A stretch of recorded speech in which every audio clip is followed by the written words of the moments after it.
बहुत स्वागत है आप सभी का। आप देख रहे हैं प्राइम टाइम शो अपना बिहार। मैं हूं आपके साथ जया मिश्रा। सीतामढ़ी के पुनौरा धाम के कायाकल्प का संकल्प पूरा होने जा रहा है। बहुत जल्द ही ये मंदिर अब अयोध्या के राम मंदिर जैसा भव्य और विशाल बन जाएगा। और इसी सिलसिले में मुख्यमंत्री नीतीश कुमार जानकी के जन्मस्थली पहुंचे। पुनौरा धाम में उन्होंने पूजा अर्चना की। भव्य मंदिर बनाने की तैयारी शुरू कर दी गई है। 8 अगस्त को गृह मंत्री अमित शाह पुनौरा धाम में भूमि पूजन करेंगे। आपको ये खास रिपोर्ट दिखाते हैं।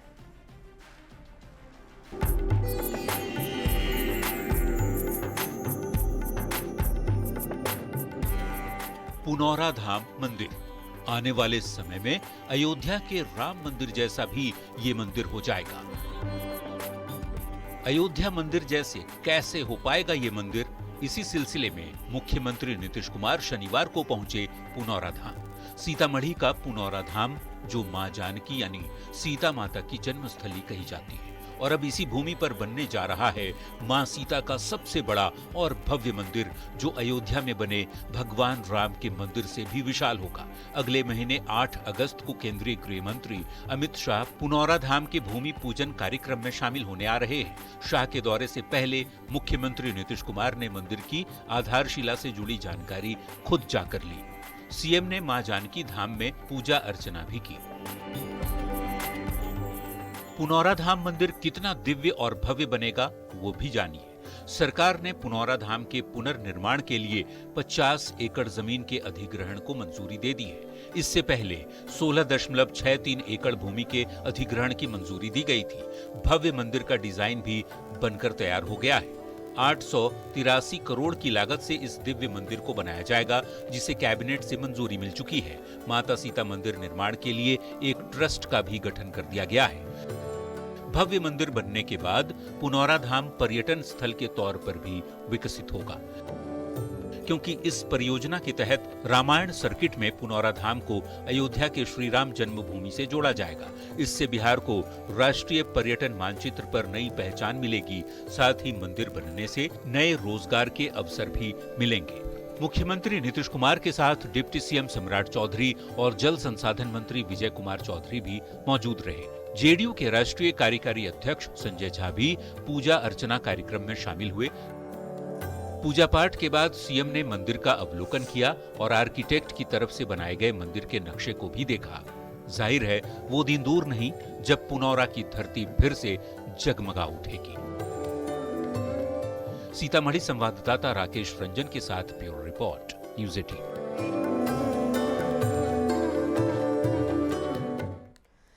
और अब बात निशांत कुमार की होगी। मुख्यमंत्री नीतीश कुमार के बेटे निशांत कुमार को राजनीति में लाने की डिमांड तेज हो गई है। पटना में जेडीयू कार्यालय के बाहर कार्यकर्ताओं ने पोस्टर लगाए हैं। निशांत को न सिर्फ राजनीति में लाने की मांग हो रही है, बल्कि जेडीयू कार्यकर्ता चुनावी मैदान में भी उन्हें उतारने की डिमांड कर रहे हैं। ये खास रिपोर्ट आपको दिखाते हैं।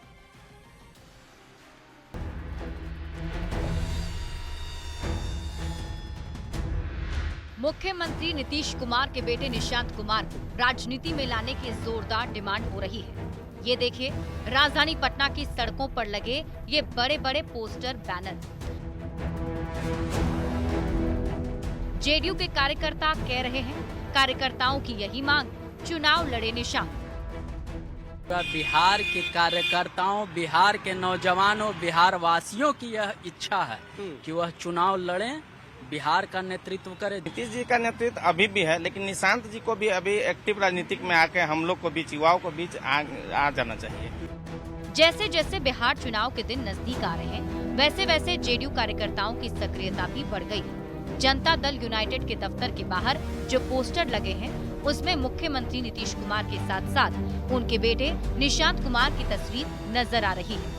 जेडीयू का चुनाव चिन्ह भी दिख रहा है। निशांत को न सिर्फ राजनीति में लाने की, बल्कि चुनावी मैदान में उतारने की भी मांग की जा रही है। जी, हम युवा हैं और युवा के नाते हम चाहते हैं कि निशांत भैया जल्द से जल्द राजनीति में आए और हम लोग का नेतृत्व करें।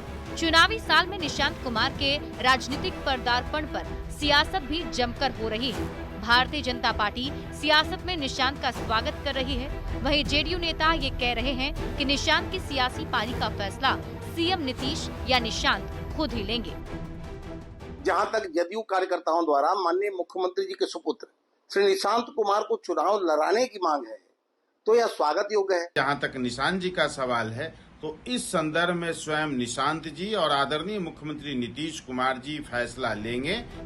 फिलहाल ये तय नहीं कि निशांत चुनाव में टक्कर देने उतर रहे हैं या नहीं। इसके लिए विरोधी पार्टियां आरजेडी और कांग्रेस बीजेपी को जिम्मेवार ठहरा रही है कि भारतीय जनता पार्टी नहीं चाहती कि निशांत राजनीति में आए। इससे बीजेपी के नेता असहज होंगे। श्री तेजस्वी जी ने तो स्पष्ट कहा कि श्री निशांत जी को राजनीति में आना चाहिए, लेकिन उनको जेडीयू में कुछ लोग और बीजेपी नहीं आने देना चाहती है। ये बात आदरणीय नीतीश कुमार जी भी समझ रहे हैं। निशांत चुनाव लड़ेंगे, निशांत चुनाव में आएंगे, चुनाव में निशांत कब आएंगे, ये सिर्फ जेडीयू वाले हल्ला कर रहे हैं। अब भारतीय जनता पार्टी इसको होने नहीं देगी। ना 9 मन तेल जलेगा, ना राधा नाचेगी। नीतीश की जेडीयू में निशांत अध्याय जोड़ने पर सत्ता पक्ष और विपक्ष चाहे कुछ भी कहे, लेकिन इस पोस्टर के जरिए जेडीयू कार्यकर्ताओं ने एक बार फिर अपनी प्रबल इच्छा जाहिर कर दी है। इसके पहले जेडीयू के कई सांसद और विधायक भी निशांत को राजनीति में लाने की डिमांड कर चुके हैं। लिहाजा सबकी नजरें सीएम नीतीश और उनके बेटे निशांत पर ही टिकी है कि वो इस पर क्या निर्णय लेते हैं। पटना संवाददाता रवि एस नारायण के साथ ब्यूरो रिपोर्ट, न्यूज़ 18। और वहीं बिहार विधानसभा चुनाव से पहले राहुल गांधी ने ओबीसी को लेकर बड़ा बयान दिया। राहुल गांधी ने अपनी गलती मानते हुए ये स्वीकार किया कि कांग्रेस पार्टी ओबीसी के हितों की रक्षा नहीं कर पाई। राहुल के इस गलती को अब सुधारना चाहते हैं। राहुल के इस बयान पर बिहार एनडीए के नेताओं ने निशाना साधा। उसका जिस प्रकार से मुझे प्रोटेक्शन करना था मैंने नहीं किया। बिहार में इसी साल विधानसभा का चुनाव होने वाला है और चुनाव से पहले कांग्रेस सांसद और लोकसभा में नेता प्रतिपक्ष राहुल गांधी ने ओबीसी को लेकर एक बड़ा बयान दिया है। शुक्रवार को भागीदारी न्याय महासम्मेलन को संबोधित करते हुए राहुल गांधी ने अपनी गलती स्वीकार की और माना कि समय रहते पिछड़े वर्ग का भला नहीं किया। एक चीज मैंने मिस कर दी, एक गलती मैंने की। क्या थी? जो ओबीसी वर्ग है उसका जिस प्रकार से मुझे प्रोटेक्शन करना था मैंने नहीं किया। मंच पर मौजूद कांग्रेस अध्यक्ष मल्लिकार्जुन खड़गे और पार्टी के बड़े नेताओं के सामने राहुल गांधी ने माना कि कांग्रेस ओबीसी के हितों की रक्षा नहीं कर पाई। बीते 10 से 15 सालों में ओबीसी पर ध्यान नहीं दिया, ओबीसी की उस तरह रक्षा नहीं की जैसी करनी चाहिए थी। राहुल ने कहा, जातिगत जनगणना न करवा पाना मेरी गलती है और अब मैं इस बड़ी गलती को सुधारना चाहता हूं। उस गलती को ठीक करने जा रहा हूं। का जिस प्रकार से मुझे प्रोटेक्शन करना था मैंने नहीं किया। आपकी जो इश्यूज थी उस समय मुझे गहराई से नहीं समझ आई, मैं स्टेट से कह देता हूं, और इस गलती को मैं ठीक करने जा रहा हूं। राहुल गांधी ने केंद्रीय विश्वविद्यालयों में खाली पदों का मुद्दा भी उठाया। दावा किया कि एसटी वर्ग में 83%, एससी वर्ग में 64% और ओबीसी वर्ग में 80% प्रोफेसर के पद खाली हैं और एसोसिएट प्रोफेसर के पद एसटी वर्ग में 65%, एससी वर्ग में 51% और ओबीसी वर्ग में 69% तक खाली हैं। हालांकि राहुल गांधी के इन आंकड़ों को बीजेपी ने फर्जी करार दिया, साथ ही जेडीयू ने भी निशाना साधा। झूठे आंकड़े फैलाना बंद करिए। अगर सही मायने में आपको इतनी ही चिंता है ओबीसी भाइयों की, एससी एसटी की, तो जहां जहां कांग्रेस की सरकारें हैं पहले वहां उन रिक्तियों का हिसाब दीजिए। और अब जब पिछड़े अति पिछड़े समाज ने इनको सत्ता से बहुत दूर भेज दिया है, इनकी सीटें इतनी कम कर दी हैं, तब राहुल जी को लगता है कि गलती हो गई। बीजेपी और जेडीयू के हमले पर कांग्रेस और आरजेडी ने पूछा कि आखिरकार कब तक पिछड़ों और अति पिछड़ों के साथ एनडीए सरकार न्याय करेगी। कि अति पिछड़ा समाज अपने राजनीतिक हक और अपने राजनीतिक अधिकार के लिए संघर्ष आंदोलन के बल पर अपनी पहचान बनाया है। यूनिवर्सिटीज में खाली पड़े पदों का प्रश्न उठाया जाता है तो भाजपा के लोग राहुल जी की जाति पूछते हैं, और जो लोग राहुल जी की जाति पूछते हैं सिर्फ उनसे उनके दामाद का धर्म पूछ लीजिए तो उनको सांप सूंघ जाता है। बिहार चुनाव से पहले राहुल गांधी ने ओबीसी राग छेड़कर एक बार फिर से आरक्षण के मुद्दे को गरमा दिया है। देखना होगा बिहार चुनाव में कांग्रेस का ये एजेंडा कितना कारगर साबित होता है। पटना संवाददाता रवि एस नारायण के साथ ब्यूरो रिपोर्ट, न्यूज़ 18। और चलिए आगे बढ़ते हुए आपको एक बड़ी खबर देते हैं। आरजेडी की नई टीम तैयार हो चुकी है। आरजेडी ने राष्ट्रीय पदाधिकारियों की घोषणा कर दी है। आरजेडी सुप्रीमो लालू प्रसाद यादव की नई टीम में 4 राष्ट्रीय उपाध्यक्ष बनाए गए। लालू यादव की पत्नी पूर्व मुख्यमंत्री राबड़ी देवी उपाध्यक्ष बनी है। पार्टी के पूर्व प्रदेश अध्यक्ष जगदानंद सिंह भी राष्ट्रीय उपाध्यक्ष बनाए गए हैं। इसके अलावा आपको बताएं कि महबूब अली कैसर और उदय नारायण चौधरी पार्टी के राष्ट्रीय उपाध्यक्ष बनाए गए हैं। 4 राष्ट्रीय उपाध्यक्ष में एक लालू परिवार से हैं। अब्दुल बारी सिद्दीकी पार्टी के राष्ट्रीय प्रधान महासचिव बनाए गए। इसके साथ ही आपको जानकारी दें कि सुनील कुमार सिंह एक बार फिर से पार्टी के कोषाध्यक्ष होंगे। 12 राष्ट्रीय महासचिव और 10 सचिव बनाए गए हैं। राजपूत, मुस्लिम, दलित समाज से एक उपाध्यक्ष हैं। तो देखिए, जातीय समीकरण को भी साधने की पूरी कोशिश की गई है। ये नई टीम है आरजेडी की, जिसकी जानकारी आपको दे रहे हैं। और इस नई टीम में 4 उपाध्यक्ष बनाए गए हैं। आरजेडी सुप्रीमो लालू प्रसाद यादव की ये नई टीम तैयार हो चुकी है, जिसकी जानकारी आप तक पहुंचा रहे हैं। और वहीं कांग्रेस के ओबीसी सम्मेलन में राहुल गांधी ने स्वीकार किया कि कांग्रेस शासन में जाति जनगणना नहीं करना एक बहुत बड़ी गलती थी। राहुल गांधी ने कहा कि अब वो उस गलती को सुधारना चाहते हैं। राहुल गांधी के इस बयान पर जीतन राम मांझी ने निशाना साधा है। मांझी ने कहा कि अगर उन्होंने स्वीकार किया है कि उनसे गलती हुई है, तो गलती मानने वाले आदमी को माफी दी जानी चाहिए। वो ठीक रास्ते पर है। ये पूरा बयान आपको सुनवाते हैं। देखिए, अगर उन्होंने स्वीकार किया है कि हम उनसे गलती हुई है, तो अपनी गलती को समझने वाला और उसके लिए पश्चाताप करने वाला आदमी, हम समझते हैं कि उसको माफ़ी दिया जाना चाहिए कि वो ठीक रास्ता पर है। तो जो गठबंधन में लोग हैं, वो लोग शेड्यूल कास्ट के प्रति अच्छा नहीं रखते हैं, शेड्यूल कास्ट के लोगों को काफ़ी दबाते हैं। वैसे पार्टी के साथ अगर हैं वो, तो मैं समझता हूँ। और वहीं वीआईपी प्रमुख मुकेश सहनी ने बीजेपी से बदला लेने वाला बयान देकर बिहार की सियासत गरमा दी है। मुकेश सहनी ने कहा कि बीजेपी ने हमारे 4 विधायक छीने, अब हम बीजेपी से 40 विधायक छीनकर बिहार में सरकार बनाएंगे। सहनी के इस बयान पर किस तरीके से सियासत सुलगी हुई है, देखते हैं। हमने संकल्प लिया 4 विधायक की जगह 40 विधायक बनाएंगे और जो आज जिन्होंने हमसे 4 छीना, उनसे 40 छीनकर बिहार में अपनी सरकार बनाएंगे। वीआईपी प्रमुख मुकेश सहनी ने बीजेपी पर बड़ा हमला बोला है। सहनी ने कहा, बीजेपी ने हमसे 4 विधायक छीने थे, अब हम उनसे 40 विधायक छीनकर बिहार में अपनी सरकार बनाएंगे। मुकेश सहनी ने आरोप लगाया कि बीजेपी ने हमारे विधायक खरीदकर हमें सरकार से बाहर कर दिया। आज हम लोग बरसों से हम लोग गुलाम थे, कभी हम लोगों को बिहार में वजूद नहीं था। हम लोगों ने संघर्ष करके अपने वोट के दम पर 4 विधायक बनाया और 4 विधायक बनाया, सरकार में रहकर अपने लोगों को काम कर रहे थे, तो उन्होंने हमारे विधायक को खरीद लिया। लोकतंत्र में विधायक खरीदना सही बात नहीं है। हमने संकल्प लिया 4 विधायक की जगह 40 विधायक बनाएंगे और जो आज जिन्होंने हमसे 4 छीना, उनसे 40 छीनकर बिहार में अपनी सरकार बनाएंगे। मुकेश सहनी के इस बयान से बिहार में सियासी खलबली मच गई। बीजेपी से 4 विधायकों का बदला लेने के दावे पर बीजेपी और जेडीयू ने मुकेश सहनी पर पलटवार किया। तो वहीं आरजेडी और कांग्रेस ने बीजेपी पर निशाना साधते हुए कहा कि पार्टी का चाल चरित्र ऐसा ही रहा है। उनके विधायकों ने उनकी नीतियों से त्रस्त होकर ही उनके दल का त्याग कर दिया था।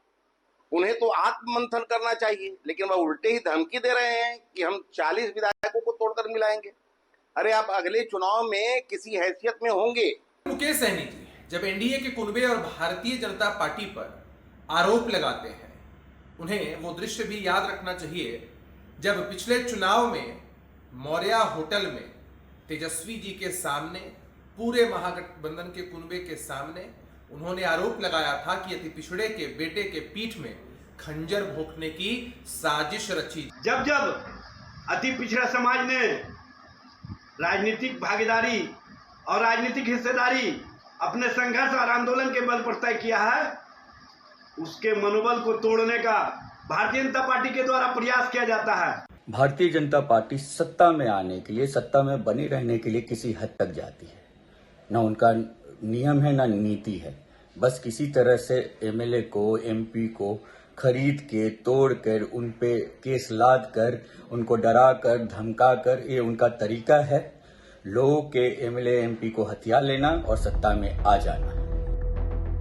मुकेश सहनी ने 40 विधायक जीतकर बीजेपी से बदला लेने का दावा किया। हालांकि महागठबंधन में सीटों का बंटवारा अब तक नहीं हुआ। बड़ा सवाल यही कि क्या मुकेश सहनी की पार्टी को महागठबंधन में 40 सीट मिलेगी, जिन सीटों पर चुनाव जीतकर वो बीजेपी से बदला लेंगे। न्यूज 18 के लिए पटना से संवाददाता संजय कुमार के साथ रवि एस नारायण की रिपोर्ट। और चलिए आगे बढ़ते हुए इस वक्त की एक बड़ी खबर आपके सामने रखते हैं। बिहार विधानसभा चुनाव को लेकर कांग्रेस की बड़ी पहल सामने आ चुकी है। कांग्रेस अध्यक्ष मल्लिकार्जुन खड़गे ने बिहार विधानसभा चुनाव के लिए स्क्रीनिंग कमेटी का गठन किया। तत्काल प्रभाव से गठन किया गया है। अजय माकन बनाए गए हैं स्क्रीनिंग कमेटी के अध्यक्ष।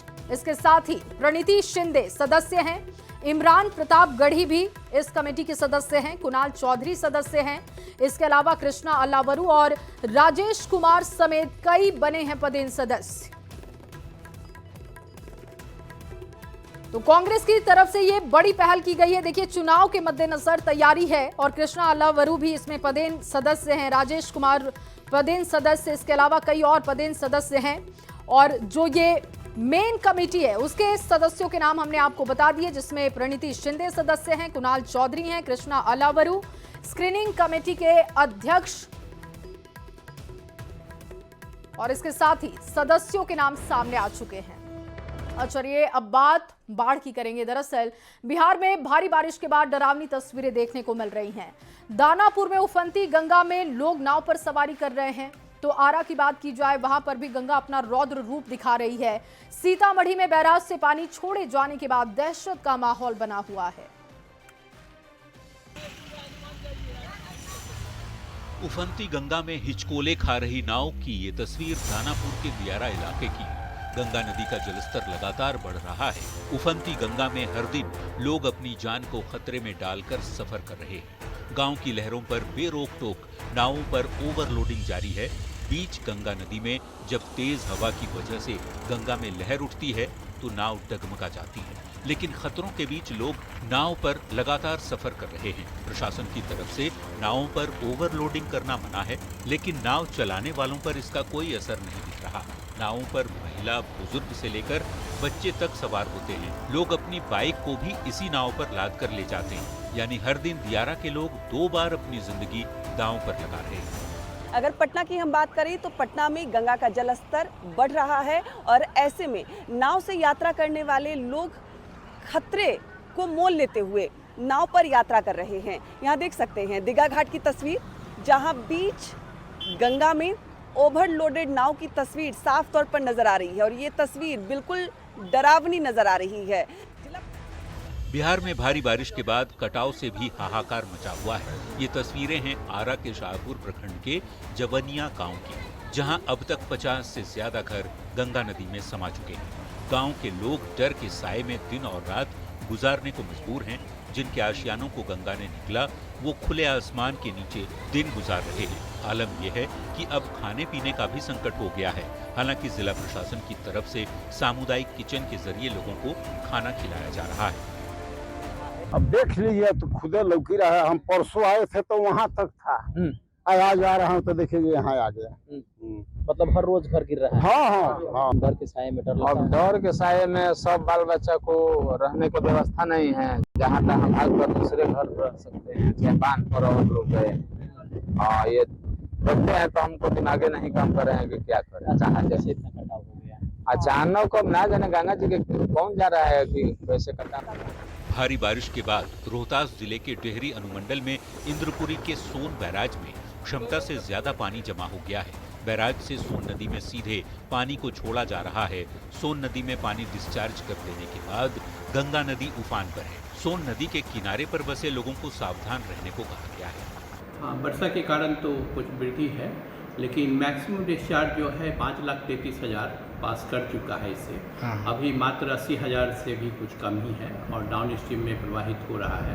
करीब 53,000 डिस्चार्ज प्रवाहित हो रहा है और हम ये जो है इनपुरी बराज के दोनों ओर जो है ELC, WPLC और WLC तीनों कैनाल में हम लोग पर्याप्त मात्रा में पानी प्रवाहित कर रहे हैं। कहीं भी जल की कोई कमी नहीं है पूरे डेहरी परिक्षेत्र में। बिहार में भारी बारिश के बाद बाढ़ की आहट दिख रही है। पटना, आरा और सासाराम की ये तस्वीरें डराने वाली हैं। न्यूज़ 18 के लिए पटना से संवाददाता विनीता मिश्रा, आरा से चंदन कुमार और सासाराम से अजित कुमार की रिपोर्ट। और वहीं गया जी के गांधी मैदान में लोक जनशक्ति पार्टी रामविलास की 9 संकल्प सभा में चिराग पासवान ने हुंकार भरी। चिराग पासवान ने आरजेडी पर जमकर यहां पर हमला किया। चिराग पासवान ने आरजेडी के लोगों पर जाति, पाति और मजहब में बांटने का आरोप लगाया। चिराग पासवान को सुनने के लिए बड़ी संख्या में लोग पहुंचे थे। पुरानी पार्टी जिसको लंबे समय तक 15 साल तक मौका दिया बिहार की सत्ता में काबिज होने का, बिहार की जनता ने लगातार 15 साल तक राष्ट्रीय जनता दल उनके नेताओं पर विश्वास किया, पर बदले में उन्होंने क्या किया? बदले में हमें सिर्फ जात पात धर्म मजहब में बांटने का काम किया। वो बांटते गए, हम बढ़ते गए। और वहीं राष्ट्रीय लोक मोर्चा के अध्यक्ष और राज्यसभा सांसद उपेंद्र कुशवाहा ने लालू प्रसाद के सोशल मीडिया पोस्ट पर पलटवार किया। लालू प्रसाद ने लिखा था कि तेजस्वी यादव अकेले ही एनडीए का पसीना छुड़ा रहे हैं। इस पर कुशवाहा ने पलटवार किया। कुशवाहा ने कहा कि आरजेडी के लोग घर में बैठकर पहलवानी करते रहते हैं, लेकिन जनता के दिल में एनडीए ने जगह बनाई है। और ये देखिए पोस्ट आप देख रहे हैं, लालू प्रसाद यादव का सोशल मीडिया पोस्ट, और इसके बाद इस पर उपेंद्र कुशवाहा ने पलटवार किया। बैठ के पहलवान बनते रहे ना आरजेडी के लोग, इसमें क्या दिक्कत है? जनता के बीच में कौन पहलवान है? इससे ना चुनाव जीत हार निर्भर करेगा, और जनता जिसके ऊपर मेहरबान है वही पहलवान होगा। तो जनता एनडीए के ऊपर मेहरबान है, क्योंकि एनडीए की सरकार ने काम किया है दिल्ली से लेकर पटना तक। और अगली खबर पटना से, जहां पटना के ज्ञान भवन में Bihar policy for promotion of new and renewable energy sources का शुभारंभ किया गया है। ऊर्जा मंत्री विजेंद्र यादव के साथ ही उद्योग मंत्री नीतीश मिश्रा ने इसका शुभारंभ किया। कार्यक्रम में सैकड़ों इन्वेस्टर्स शामिल हुए, जिन्होंने रिन्यूएबल एनर्जी के क्षेत्र में काम करने में अपनी रुचि दिखाई है। इस मौके पर उद्योग मंत्री ने कहा कि ऊर्जा विभाग के माध्यम से नई पॉलिसी लॉन्च की गई है, जो कि बिहार को आने वाले समय में रिन्यूएबल एनर्जी के क्षेत्र में देश के अग्रणी स्थान पर स्थापित करेगा। के मामले रिन्यूएबल एनर्जी के मामले में बिहार का आज का दिन इतिहास में लिखा जाएगा कि हम लोगों ने गैर पारंपरिक ऊर्जा के लिए जो नई नीति बनाई है वो इतना ज़्यादा शानदार है कि देश भी उसका आगे आने वाले वक्त में अनुसरण करेगा। इसीलिए इन्वेस्टर मीट में उसको रखा गया। आज ऊर्जा विभाग के माध्यम से बिहार रिन्यूएबल एनर्जी की नई पॉलिसी लॉन्च की गई है, साथ ही पंप स्टोरेज पॉलिसी भी लाई गई है, जो बिहार को आने वाले समय में रिन्यूएबल एनर्जी के क्षेत्र में देश में अग्रणी स्थान पर स्थापित करेगा। और आज निवेशकों को बुलाया गया था जो कई रिन्यूएबल एनर्जी सेक्टर में काम करते हैं। रिन्यूएबल एनर्जी को बढ़ावा देने से न सिर्फ बिहार में निवेश के नए अवसर आएंगे, साथ ही साथ हम जो हमारी सामूहिक जिम्मेदारी बनती है क्लाइमेट संरक्षण की, उस दिशा में भी हम